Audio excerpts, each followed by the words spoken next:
Welcome back sa Day 2 ng RFID Attendance Project. Kahapon, natapos na natin ang wiring at setup at ngayon, time to bring our system to life. Pero, para gumana ang system na to, kailangan muna nating i-register ang mga RFID cards na gagamitin. Dito na papasok ang pinaka-importanting part, ang UID. Ang UID o Unique Identifier ay parang personal ID number ng bawat RFID card.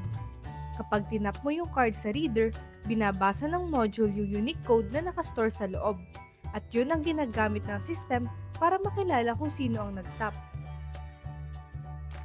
So ayan, gumamit muna kami ng separate code para ma-display ang UID cards na gusto naming i-register. Itap lang natin at ayun, lumabas na ang UID sa serial monitor. Pinakita rin muna namin ito sa OLED display para mas madali niyong maintindihan. Once na makuha na namin lahat ng UID ng mga cards, ilalagay na namin sila sa main code bilang registered users. Kaya ngayon, kapag tinap namin ang registered card, automatic ang bibigyan ng system ng access. Pero kapag hindi registered, denied.